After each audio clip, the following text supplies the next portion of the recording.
This is the Paracave Podcast, proudly brought to you by major sponsor Jack's Pale Ale, exclusively available at Parramatta Leagues Club, Shannon Cooney from Glenmore Park Realty, Bo Cook from Loan Market, BTZD, the official apparel partner of the Paracave Podcast, and the Parramatta Times, the official media partner of the Paracave Podcast.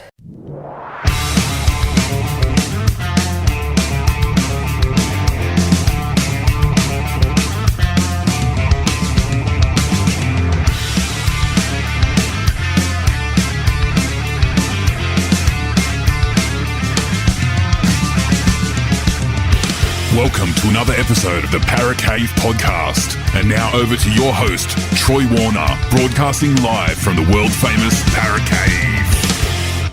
And yes, welcome back to the Paracave Podcast. Troy Warner here with another episode of the podcast. And this is the replay chat of the talk I have previewing the NRL round, round 23 in the NRL, and also round 3 of the NRLW competition with the Duckman on Pulse FM 89.9 FM, usually about 7:05 PM every Friday and Sunday.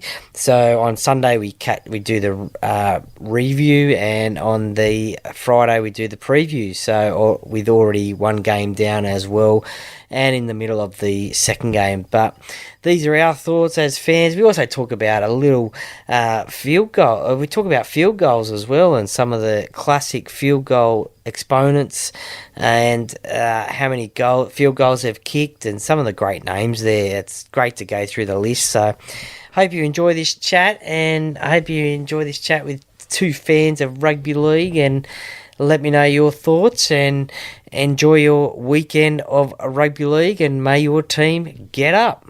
Over to you, Duckman. All right, welcome back to the Weekend Sports Wrap. You're here with the Duckman and got special guest Troy Warner from the Paracave Podcast. On with us. Troy, how are you going? Oh, going fantastic, Duckman, and what a game to start off Friday night football, but we'll get into that later, and already a round that's had some controversy in it already, and it's only 1.5 games into it.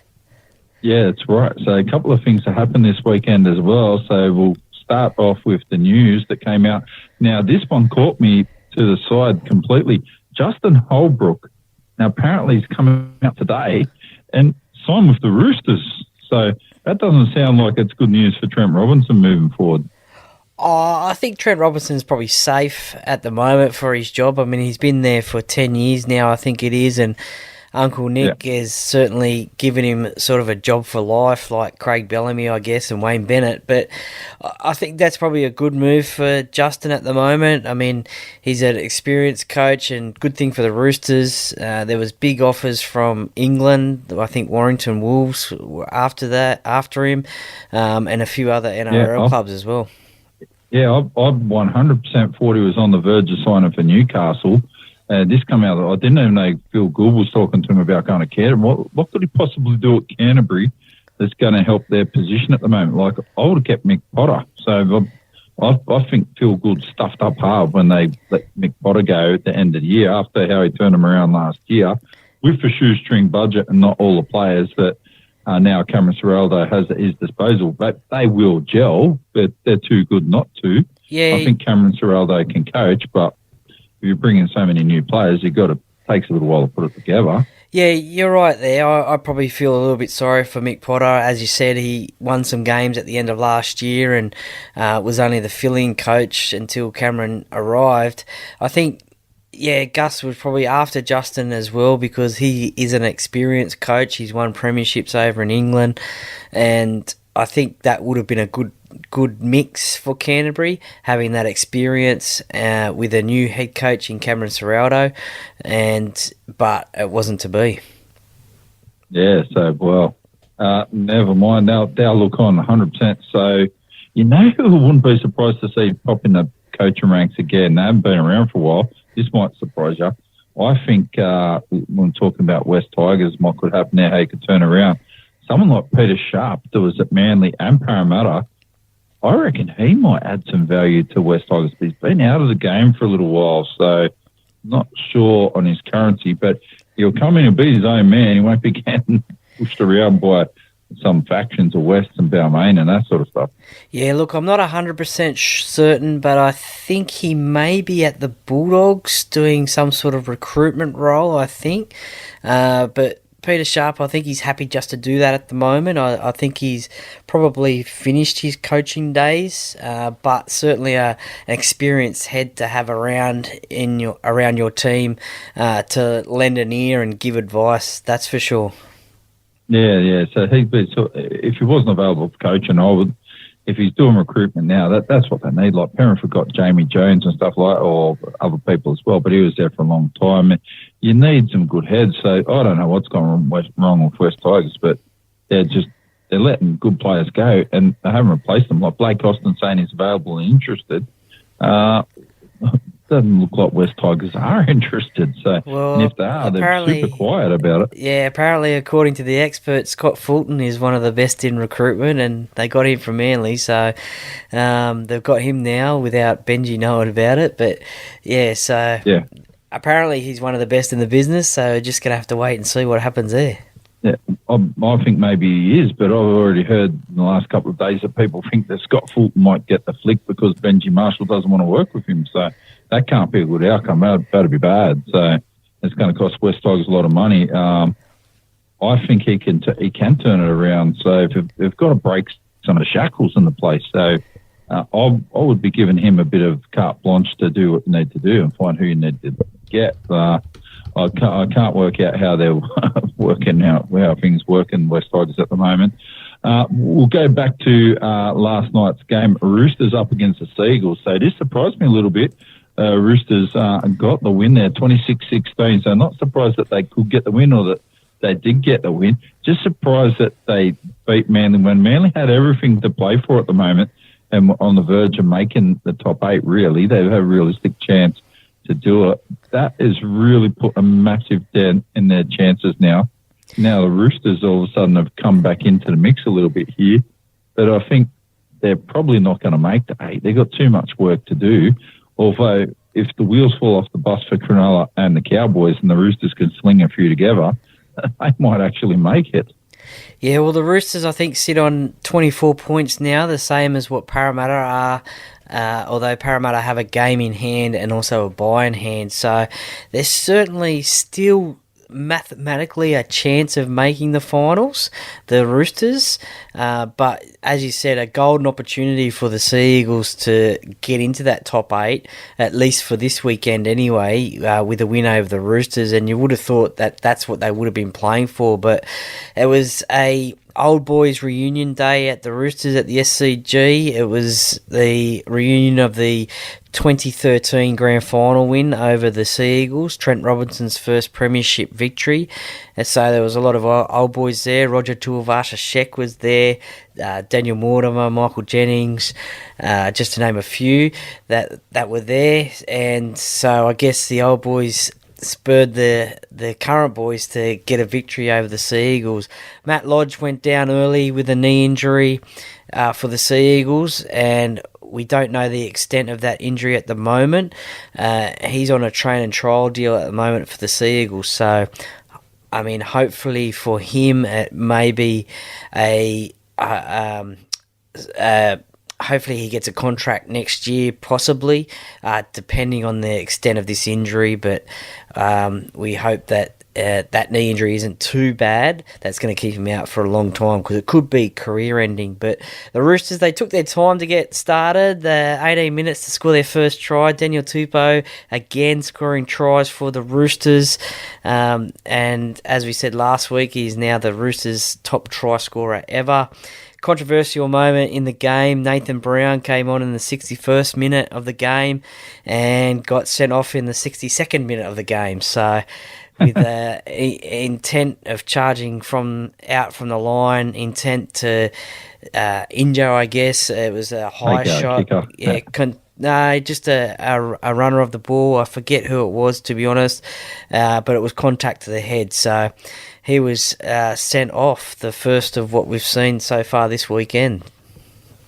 There you go. So you just can't do it. You cannot hit someone in the head now high deliberately or otherwise. So like reckless, careless, you can frame it however you want to frame it.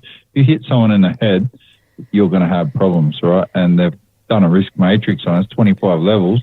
So if you drop into like high risk levels, so direct contact to the head, not incidental contact where you bounced off a body part, direct contact with the head, you line them up, you're going to have a big stack of problems. So you don't want to go down that avenue, and I think he's going to have a few problems this week. Yeah, I think last week the NRL put out a a directive to all the clubs about people charging in out of the line to make a big tackle like that from the outside.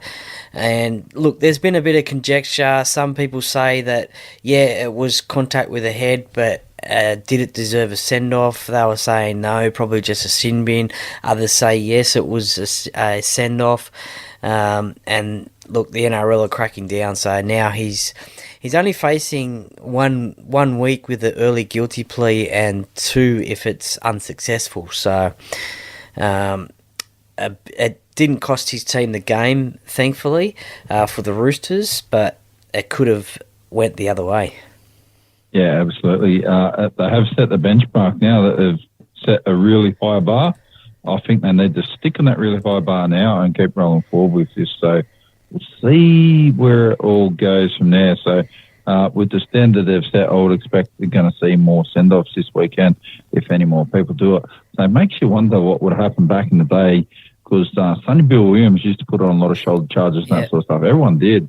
But, he would have had to change his tackling style completely. And that might have changed his game completely too, how he played. So it is interesting how changes are coming into the game. So I don't like they're coming in like round 22, but like it's stupid. So sit it there. If you want to bring it in, let's bring in a stack of things game 1. This is what we're going to do, and we're going to stick with it this year, right? So this is what we're going to do from game 1 through to round 27, then semi-finals, grand final, everything, all the same, state of origin, the whole lot.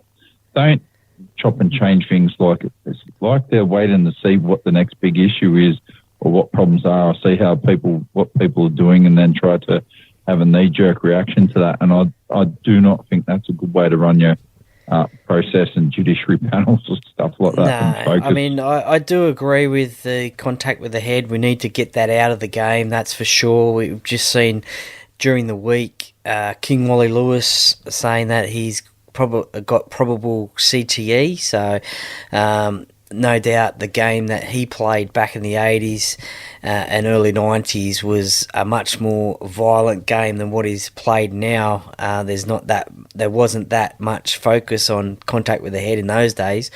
So the NRL have clamped down on it, and look, this round it looks like it might be what we had in Magic Round a couple of last year, I think it was, with the I think it was head high tackles as well, because in this current game that's on at the moment, the Warriors and the Titans, we've seen 1 sin bin and 1 send-off as well. So the first incident happened, Chad Randall on Dallin Watene-Zelezniak. He caught him in the head, which was probably, he wasn't charging out of the line, it was just a tackle. He caught him in the head, and we're thinking, okay, definitely probably a sin bin because it's been in the head, but he just got put on report. And then a few minutes later, Mo Fadawaka has collected Chance Nickel Coxer in the head, and he laid down for a while because he was obviously injured. He's now out of the game, and he was sent off. So I don't know where the consistency is there with one getting a sin bin, one getting a send-off. Maybe it was because of the injury to Chance, and he's now out of the game. So they've activated the 18th man for the Warriors. So it's all up in arms. I think fans are guessing when a player does contact someone in the head. They're all guessing whether it's going to be a sin bin or a send-off these days. Yeah, well, I'm concerned about being reactive, so that's the biggest problem. If they're on the front foot and just go, this is what we're going to do. If you do this, like it or lump it, we're going to be consistent. You hit someone in the head. If they go down, they get injured, they're going off.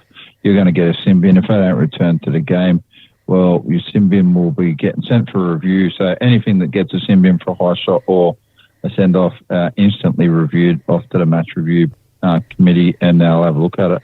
Well, then you see something like also in this game as well, Murata Niokore, he served 10 minutes in the sin bin for what was like a little love slap on David Fafita. David Fafita's, something's happened in the tackle or someone said something and David Fafita's like pushed him and Murata's just sort of love tapped him sort of thing. There was nothing in it and he's copped 10 minutes in the sin bin. So you can get a sin bin for a high tackle to the contact of the head, or you can get it for a slap. So it can be a changing point in the game. But at the moment, it's the Warriors 18-6 in front, and a Sean Johnson double in the first half has led them on the way. He's playing some great footy at the moment, and it's the 9th time in his career he's scored a double, and it's a new look, Sean Johnson. He's shaved the beard off now, so he's only got a couple of days' growth on there, so it's a new look, Sean Johnson. Yeah, well, I think he played better for the Warriors back in the day when he had no beard to start off with, so he's doing a Samson and Delilah thing, so off goes the beard. Out come his magic powers again, so unlike Samson, who cut his hair and lost all his powers.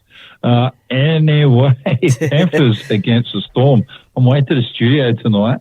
I forgot Penrith were playing at home tonight and just seeing, I see people wandering around Penrith flag at the moment, so there weren't that many people going to the ground. Specifically went, hang on, the game's on. Yep. So I also noticed there's going to be some red light speed cameras put up near the stadium too. That's right. So to catch all the idiots out there doing dumb stuff after the games and all that. So I don't mind that approach. How do you think this will go? I wouldn't be surprised if the Storm can beat the Panthers here, but the Panthers look pretty good, really. Lots of question marks about Jerome Luai in regards to him moving on now. So Dylan Edwards pretty much confessed his undying love for Penrith, and he wants to stay regardless of what happens. I think he's re-signed a contract, but Jerome Luai, he hasn't done that yet. So he's opened up talks to anyone that wants to have a chat, and I think he can start doing that in November. Yeah, look, I think he'll have a few clubs chasing him, that's for sure. Who knows? We have heard the Tigers, we've heard the Dolphins, we've heard the Canterbury Bankstown Bulldogs, so we've also heard Penrith are going to try and keep him there. Nathan Cleary wants him to stay there. I think Ivan Cleary has said we'd love to keep him, so they're going to have to do something, manoeuvre something, get rid of a couple of other players as well, maybe, to keep Jerome Luai and Dylan Edwards, with Liam Martin already re-signing. But this game tonight is going to be a cracker. It's first versus fourth.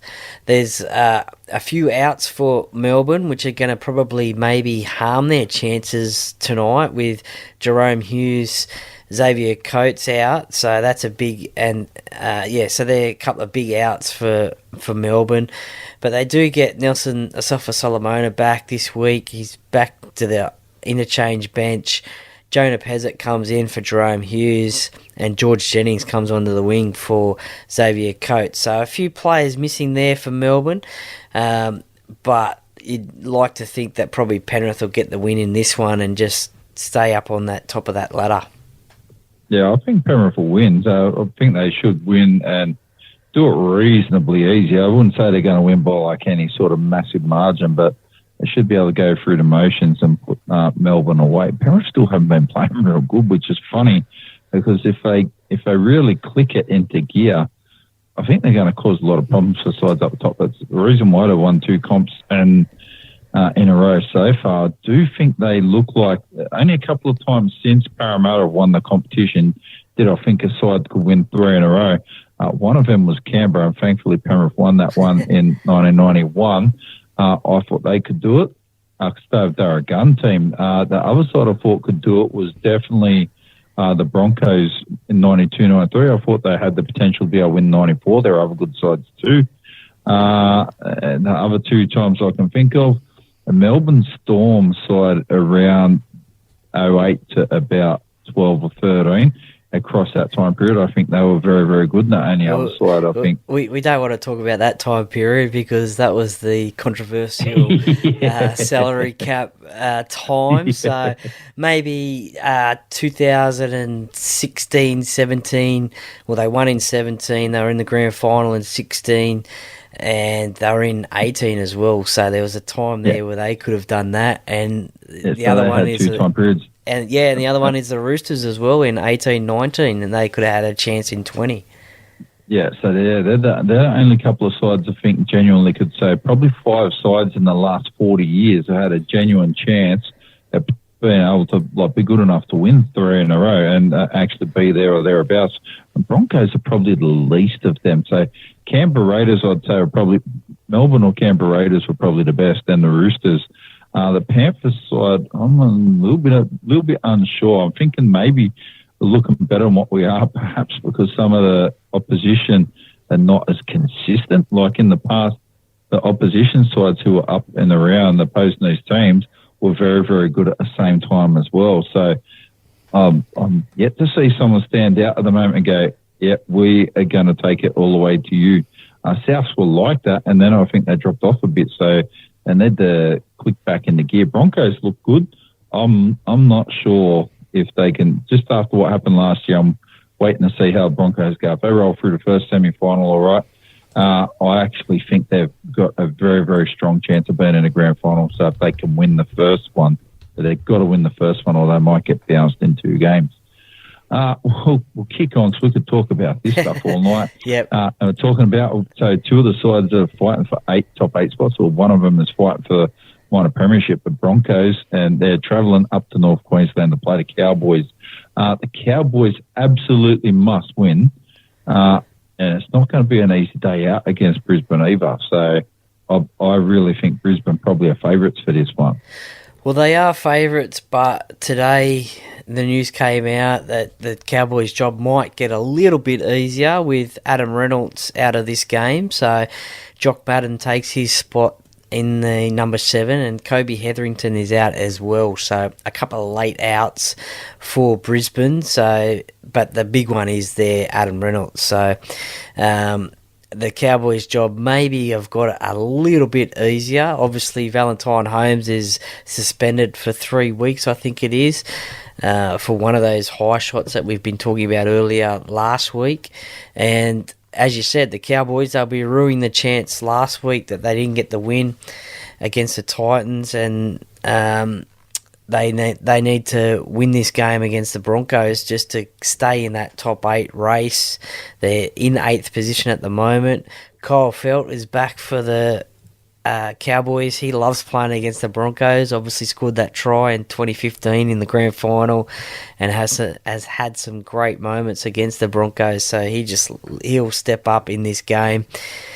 And I think, look, I did tip the Broncos. I think I may just stick with them, but I think it'll be only just now the fact that Adam Reynolds is out. So I'm just going to stick with the Broncos only just. And we've seen in the last few years after that grand final game a couple of golden point games and a couple of 1-point field goal games, wins to either side. So this is going to be another one of those close games.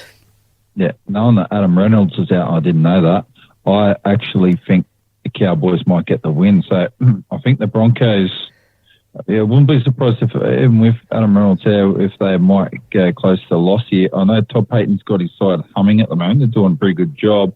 They would be spewing. They did lose last week, but there we go. They do need the win, or they could drop out of the 8 here. But I do think they'll get back into the 8. So I think there's a few sides that are going to have form slumps here, and one of them's coming up shortly. The next game got the Dolphins up against the Knights. And the Knights got some good news through the week. They picked up a really handy halfback for next year again, Jack Cogger. So do you reckon he's going to drop so? He was at the Knights, went to Penrith, was a backup. It's too good to sit as a backup, right? So same as Sean O'Sullivan. You're not going to sit there forever. Good to go there, develop, get some skills, get in a winning culture, and then head on out and keep on kicking on with your career. Do you reckon he'll be the guy that is going to be the number 7 going around for Newcastle next year at the start of the season? Yeah, look, it's going to be interesting, isn't it? Because you have Tyson Gamble in the 5/8 position, and you have Jackson Hastings in the number 7. So you'd like to think that Jackson will probably keep his spot in the side, and then you'd like to think that maybe Jack will get the halfback role. But yeah, it's probably a good move for Jack. I mean, he's going to be stuck behind Nathan Cleary and Jerome Luai, only filling in for injury and obviously representative football. So yeah, it's probably a good move for Jack Cogger. As you said, he started off in Newcastle. I think he then went to Canterbury and then Penrith. So he's back up at Newcastle next year, so we wish him all the best up there. And yeah, I think it's a good move by him to go back up to Newcastle. Yeah, and the game tomorrow got Dolphins against the Knights, so I hope the Dolphins put in a really good performance, but I think the Knights are really in good form at the moment. They're going to find themselves in the top 8, particularly if they can get a win this weekend, and I think they might be able to do that because Kalen Ponga is in some scintillating form. Yeah, well, this is the first game of a double-header over in Perth at Optus Stadium, so something a little bit different there. And look, the Dolphins, they're playing some okay football, but they started off the season fantastic. They had some wins, and then they went through that origin period, and they struggled a little bit. But you'd have to say that the Newcastle Knights, they're probably the form team at the moment. They've just been getting those wins, and they had a good win last week against Canberra. They've had 4 wins in a row, so you'd probably like to say that they would probably be the form side of the competition at the moment, although the Cowboys last week, they were going for 7 in a row, I think. So they were right up there too. But if Newcastle want to play finals football this season, this is a game that they need to win, and they're playing a team below them. So if they want to play finals, they need to beat the Dolphins this week. So the Dolphins got them at home in their first encounter, 36-20. So the Knights will want to reverse that situation and get the win, and hopefully by the end of the round, maybe sit in the top 8. Yeah, they definitely got to get the win. They've got to stay consistent now. So anybody that has any chance of winning the competition, really, when you've looked at it over several years now, probably like the last 20 maybe, have been able to string 10 to 12 wins in a row to get there. So if you have to scrape that many together just to get in the finals, you've got problems. But when they need to win, they can get 8 to 10 wins in a row, and that's probably going to get you the form to win a comp. So I don't think Knights have quite got it all together there yet. But I think if they get in the finals, I think they're going to be able to win the first week like the Raiders did last year and kick on and get into the second round of elimination games there. I just think the task might be too big for them overall. I do expect they'll beat the Dolphins tomorrow night. Rabbitohs against the Sharks. So this is where the fun's going to start. The Rabbitohs... The Rabbitohs, I can tell you. So I tipped the Roosters to start the year as a longie. I think I even said to you, I predicted the Roosters were probably going to be the side that's going to be able to win the comp. Genuinely thought that. Genuinely thought they might go close to being minor premiers. They'd be very hard to beat. Yeah. And it just, after Joseph Suaalii come out and announced that he's going to rugby union, the wheels fell off the bus like in a massive way. So they're just somewhat stabilised it a bit now. If they do make the 8, they're scraping it in anyway. So I'm not sure how much impact they're going to be able to make. But the Rabbitohs, they were informed from the start. They look very good. Their side looks very good. I think they've got players playing at the peak of their game at the moment, like Cody Walker, and that. The Origin games helped him as well. And the Sharks, they've caught the Sharks in diabolical times at the moment. The Sharks are all over the place. They want to move Nico Hines around. And I brought it up at the start of the show, but the last time Cronulla did something like this was the year after. Funnily enough, when you think about this now, Nico Hines won the Dally M last year.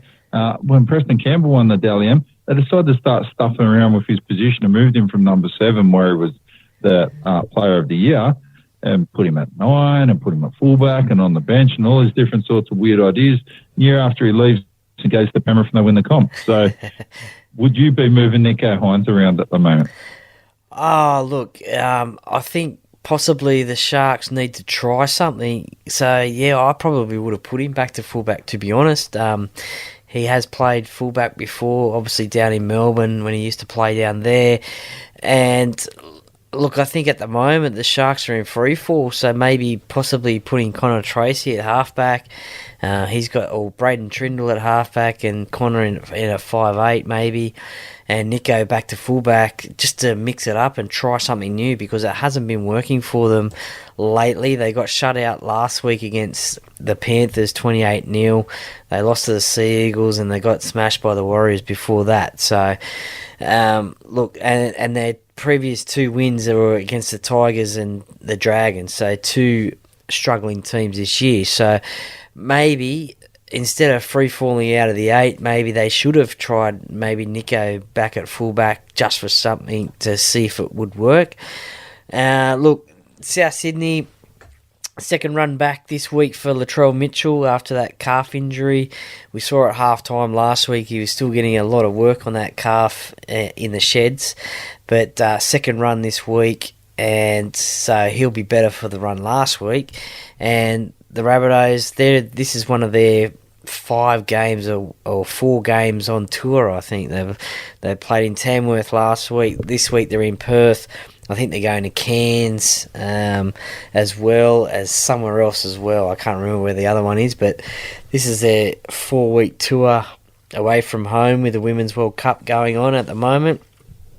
So, but I think the Sharks will get... the South Sydney Rabbitohs will get the win in this one. Yeah, I do think they'll get the win as well. Maybe it is worth trying Nico Hines somewhere. I'm just... The whole Preston Campbell thing rings in my head. So the Sharks have done this a few times. So look at the halfbacks they've had. The one Dally M, Barry Russell. Paul Green won the Rothmans medal. So did he win the Dally M as well? I can't remember if he did or not. He might have won Dally M halfback. Can't remember if he got Dally M player of the year. And Nico Hines, Preston Campbell. They've got all these halfbacks, and then they do something with them, and they all leave the club. All of them have left the club. So it's just I'd be concerned about that. So they got bad form for that. Nico's signed a year deals now, so with the Sharks, so he wouldn't be going anywhere for a while anyway. So yeah, look, who knows? Possibly could have been a winner putting him back to fullback, but they've stuck with him at halfback, and it's a big game for the Sharks. They're in 7th position at the moment, and the teams below them are like Newcastle, like Parramatta. Unfortunately, not Manly at the moment because they lost last night, but they're coming up over the top of them at the moment. So they need to try something. Yeah, they're on the rise. So yeah, definitely think they need to try something else there. Maybe that is the answer on what you do going forward.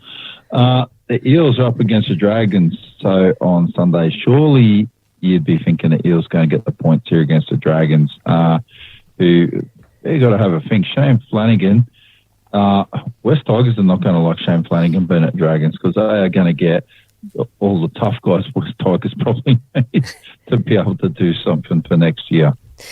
Yeah, look, crucial game for Parramatta. Obviously, they're sitting in 11th position on 24 points at the moment.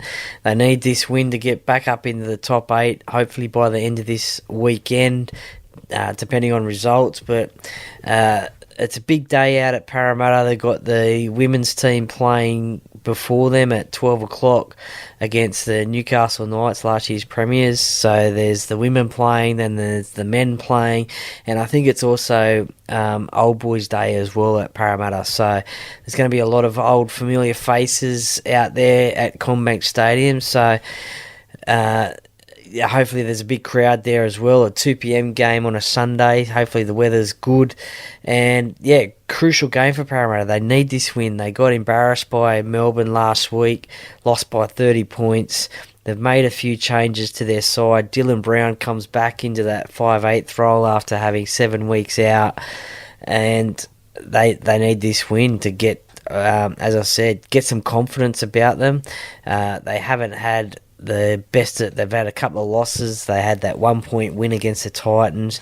They got smacked by the Warriors. They had a good win against the Dolphins. So they need to get a bit of confidence about them to and win this game, and then who knows where they go from there, because they've got some tough games coming up. They've got Brisbane next week, and then Roosters, and then Panthers, and then a bye. So they need all the wins they can get at the moment. The Dragons, look, they're struggling at the moment. They lost to the Seagulls last week. They had a win over the West Tigers, but as we all know, they've had a season that probably they'd like to forget as well. So potentially it's a danger game for Parramatta, because you just don't know what Dragon side is going to turn up. So as you said, no doubt Shane Flanagan will have an eye on this game for sure. Yeah, so I definitely think he will. He needs to have a look at who he wants to keep in his list. A couple of guys he's actually got, I think, would be good at West Tigers. E.g. Zach Lomax, maybe he would be a good fit at West Tigers, because he adds something different. And the Dragons keep just death riding people too. I don't know what it is about. Like, that's Matt Duffy. Everywhere he goes, I don't know what he must be, some serial pest or something, because everyone goes, I'm going to move him on. So why? What's the go with Matt Duffy? But never mind. The last game, so these guys, Raiders up against West Tigers, they've got the potential. So just looking at the table now, so Raiders are sitting in fifth. If Penrith beat the Storm tonight and the Raiders can win, well, the Raiders could find themselves in the top four here, which would be an interesting anomaly at the moment. Rabbitohs, I would expect, probably going to beat the Sharks. Cowboys, if they can beat the Broncos, they need to get the win. It's going to really come down to the last game or two now in the NRL, who's going to be in or out. So you start getting sides like Parramatta. If they can get another win, they'll be able to hang in and stay in touch. If they drop a game, you might have some big problems catching back up now, because you're starting to fall behind, and then you've got like a tough end of the draw as well. Yeah, as you said, big game for the Raiders. They lost last week against the Knights at home. They won't want to go 2 losses at home in a row. So, as you said, they have a chance here to potentially, well, they'll know after tonight anyway, the result of the Penrith Storm game. But they won't be worried about the results. They'll just be worried about winning this game with their negative 78 points difference. So they'll just be worried about winning games. But if they can get in that top 4, then that's a good confidence booster. And as you said, a few of these other teams are playing each other, and results are going to go left, right and centre. So we could see a complete bottom 3 of that top 8. So it'll be interesting to see for sure. We all know the season that the Tigers have had this year. They sit in last position, down on the bottom of the ladder. They went down a spot with the new introduction of the team, the Dolphins, so they actually went down, not up this year, unfortunately for them. So they'll just want to be playing for pride these last month of the competition and see if they can get some wins and maybe be a bit of nuisance for some of these top 8 teams or teams above them. So I predict Canberra's going to get this win. And also, coincidentally, the Raiders women's team is playing the Tigers women's team before this game as well, so down in Canberra. So both the men's and women's of the Raiders and Tigers playing each other. So the Raiders women's team got their first win last week, and they'll be looking to get that second win again in a row. But the Tigers, they sit on the top of the ladder in the women's competition, so they'll be tough opposition. So 2 games again down in Canberra as well. Yeah, so we'll have a look at the NRLW games now as well, so people know what is on there, because I did talk about them briefly before. So the Roosters played the Dragons last night and won 30-0. The Cowboys have got the Broncos. Is that tonight, or is that tomorrow? No, that is tomorrow as well, before the Cowboys-Broncos game up at Queensland Country Bank. So a lot of value for footy fans this weekend. Yeah, good value up there. And 2 really good games and good sides as well. Sharks are up against the Titans, so that one is on Saturday as well. Then you got the Eels. They'll be hoping to get their first win. It doesn't get easy, but playing the Knights, who won the competition last year as Millie Boyle's side.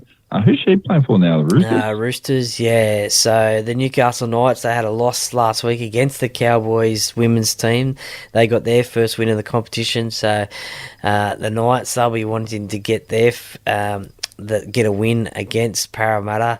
Parramatta struggling again this year. They had 2 losses in a row, unfortunately. Not through not trying hard. They've got a lot of new players in their side, but hopefully there's a big crowd out there on Sunday before the men's game to cheer them on to victory. Yeah, that's right. And got Raiders up against West Tigers as well, which we just talked about there. So just had a look at some anomalies before we'll have a look at this.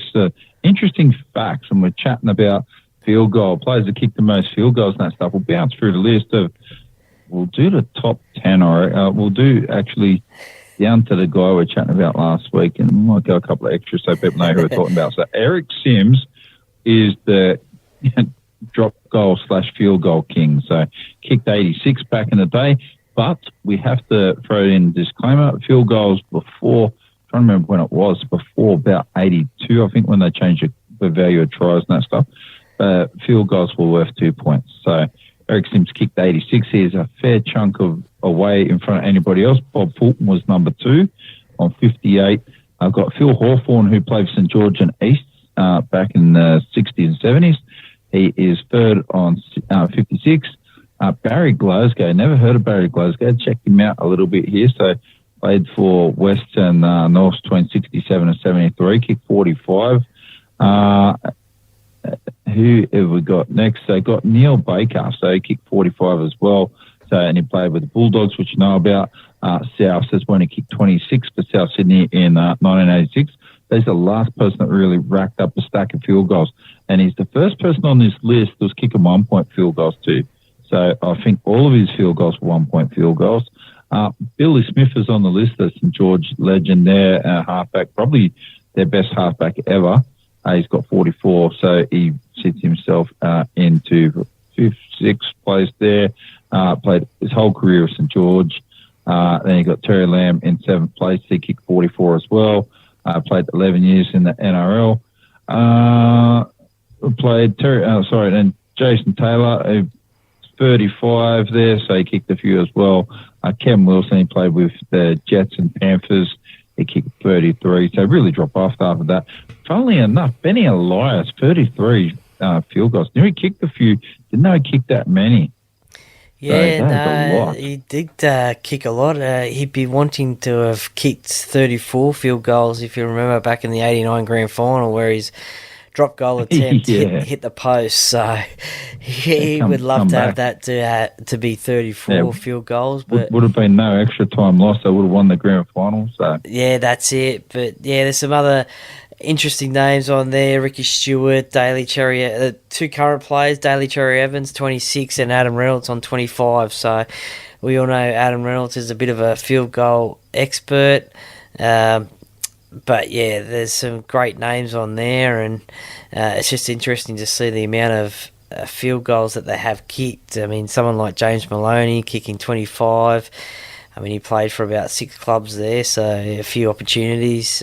John Simon, Andrew Johns, Cooper Cronk, who you would know as a field goal specialist in Origin and also Clubland as well. So, no, there's some great names on there, and it's definitely an art, the old field goal, and it'll be interesting to see how many Nathan Cleary is on at the moment, because he can certainly slot a few over. We saw one, I think it was this year against Newcastle, I think, up there, and obviously one against Parramatta as well, before Parramatta got one back on the Panthers. So, and they weren't just close field goals as well. I think they were 40-metre jobs as well. So the introduction of that new the introduction of that new rule as well, a 2-point field goal from 40 metres out, makes it a little bit interesting sometimes.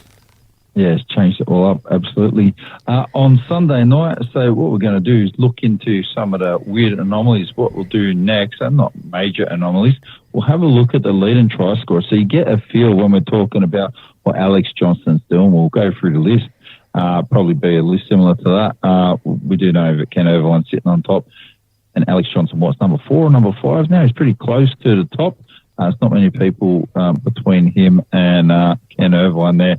He will get there, but you might be surprised who some of the people are on the list. So we'll have a look at that on Sunday night when we're talking rugby league. Troy, thanks for your time. What do you got on this weekend anyway? Work tomorrow, and then I'll watch some footy in the evening time. That's probably the good thing about having footy in Perth is the time difference. So maybe the NRL might put a team over there for future, but and then an early start on Sunday with the women's game, Parramatta and Newcastle on at CommBank Stadium at 12 o'clock. So an early trek to CommBank, and then the men's game after that one. So that's my Sunday, and then come home and probably watch a bit of footy, and then chat to yourself. So review the weekend that was. Yeah, there you go. Looking forward to that. So. Is your TV setup as good as Richard's? Did you hear what Richard said he has for a TV setup? No, I didn't. What was that?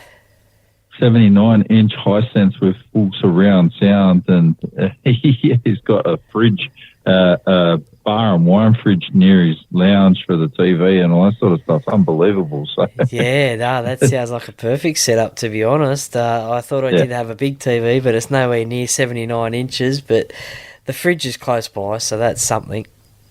Yeah, that's a win, Richard. Maybe you need to hit us up and show us what you've got one day. Give us some hospitality, and we can chat the show. Bring Troy around. We'll come around your place.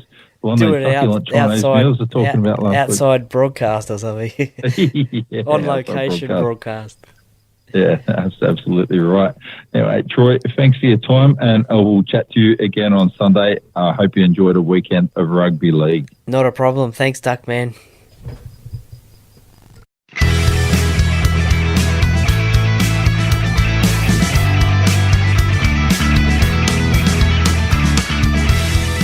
Thank you for listening to another episode of the Paracave Podcast. See